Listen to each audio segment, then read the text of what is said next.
পারবো এই বেয়াদব এই প্রশ্ন কেন করলে এখন নায়িকাকে এইভাবে জমায় জড়ায় ধরে ফাইট করছেন, গানের সিনে জড়ায় ধরছেন, চুমু দিচ্ছেন গালে, লুকায় লুকায় এখনো দেখবেন মোবাইল হইলো দেখে 2x 3x।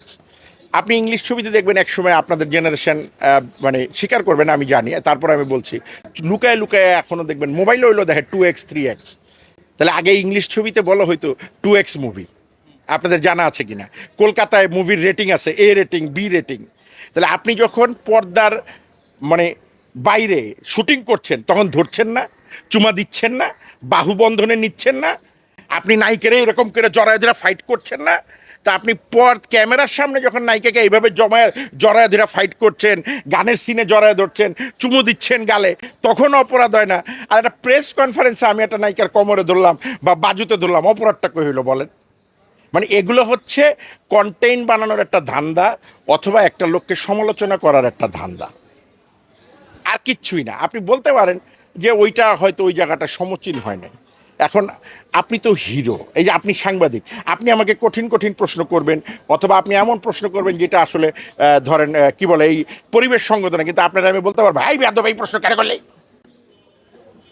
হইতেই পারে আপনি আবেগপ্রবণ হয়ে পরিবেশ পরিস্থিতির কারণে আমার একটা উদ্ভট প্রশ্ন করতেই পারেন।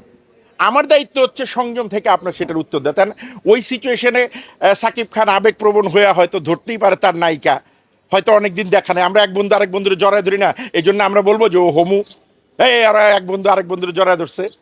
অনেক বন্ধুরা আমরা ধরি না রে ভাই, অনেকদিন পর দেখা হইলে তো হয়তো ওই নায়িকার সাথে তার অনেকদিন পর দেখা হয়েছে, একটু ধরছে, ফারিনরে একটু সান্ত্বনা দিছে। কারণ কি, যখন 3 নায়িকা 4 নায়িকা নিয়ে ছবি করবে একটা খেচাখিচি থাকে। আমরা যেহেতু অভিনয় করি আমরা জানি কারে বেশি প্রাধান্য দিলে। আমাদের আর্টিস্টদের মধ্যেও থাকে, ছেলেদের মধ্যে, ও ডিরেক্টর তো অমুক ভাইরে বেশি পছন্দ করে, ওনারে নাস্তাটা ভালো দিছে, আমার নাস্তাটা ভালো দেয়নি, প্রোডাকশন, এটা থাকে।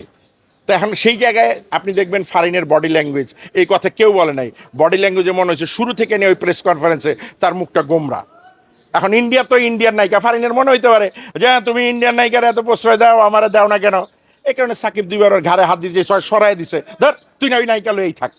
হইতে পারে না, বডি ল্যাঙ্গুয়েজ তাই বলে। কিন্তু তো এখন এটা বন্ধু বান্ধবের মধ্যে হইতে পারে, এটারে নিউজ বানানোর কিছু নাই। আবার আছে এই কারণে যে একটু বিনোদন ক্ষেত্রে উল্টাপাল্টা নিউজ হবেই, এটা করবেই, এইটাতে ধরেন কোনো নাই। কিন্তু এইটা দিয়ে যদি আপনি কাউরে পচাইতে চান, ধ্বংস করতে চান, এটা খারাপ, এটা ঠিক না।